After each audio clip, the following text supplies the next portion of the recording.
With me is Dr. Richard Friedland, the CEO of Netcare. And Richard, a great set of results, strong results, but the market is never satisfied.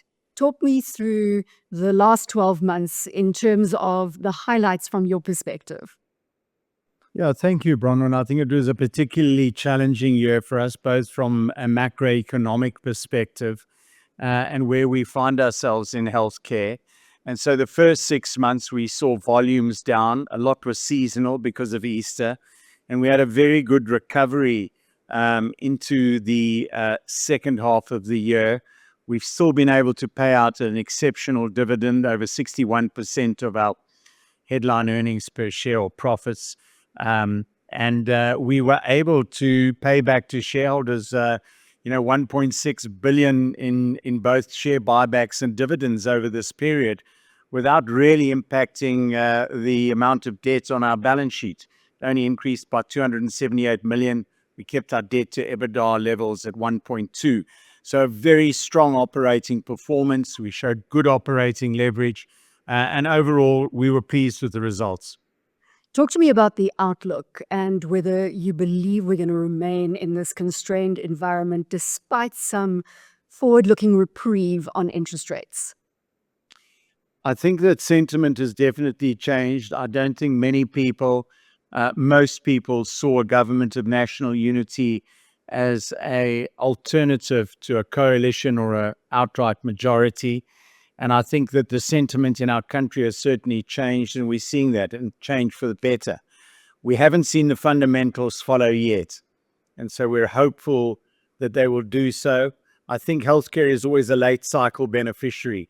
It'll take time for the healthcare benefits to come through. And obviously, in terms of medical aid membership, that's directly proportional to the number of formerly employed South Africans. So we've got to get the economy going.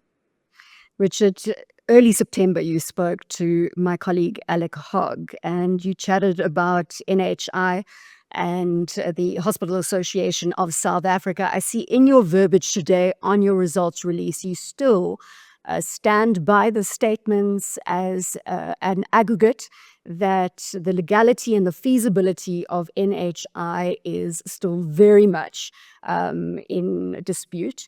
And further, you have commented that there is collaboration, better collaboration with the public sector. If I can just get your update on that front. Well, I think since the 1st of September, when we launched that proposal at HASA, we have been invited through BUSA, that's Business Unity South Africa, to discuss our concerns and potentially put a proposal on the table. BUSA has tabled that to the president directly in the first week of November, and we're waiting a response. And Bronwyn, we see it very simply as this. We've got a very binary choice. We can take the low road and meet in court and drag this process out for 5 to 10 years, and there are no winners.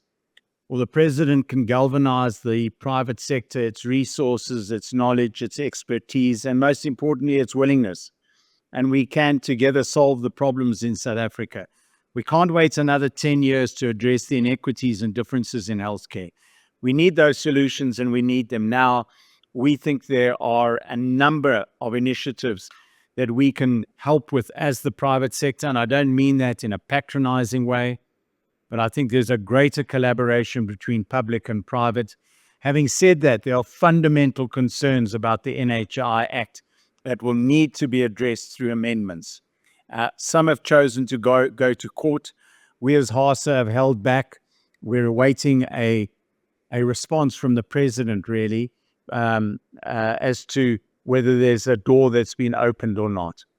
In its current form, do you believe NHI would break South Africa? We cannot afford to tax more people.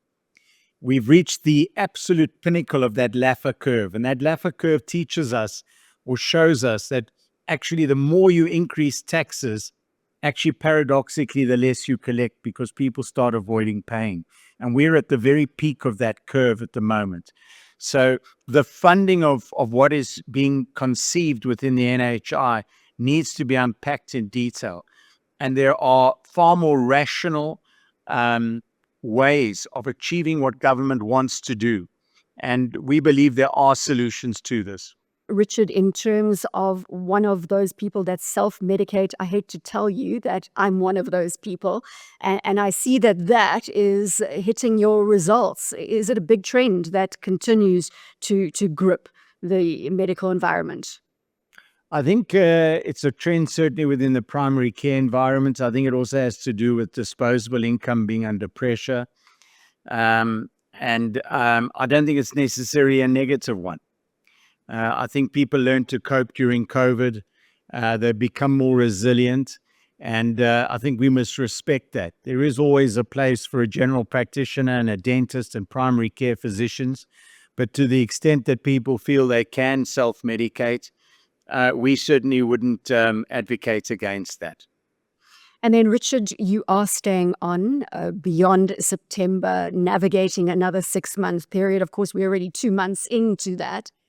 Any visibility on your successor? So, the nominations committee has selected an external candidate, and they want to ensure that there is significant overlap.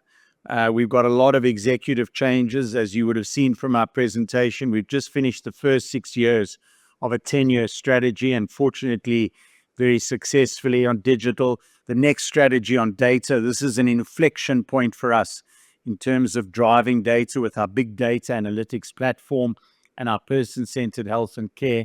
So it's a big year for us, and I think the board took a view, given all the changes in NHI, let's manage the succession very carefully. Dr. Richard Friedland. Dr. Richard Friedland, always a pleasure chatting to you. Thank you for joining us here on Biz News Briefing.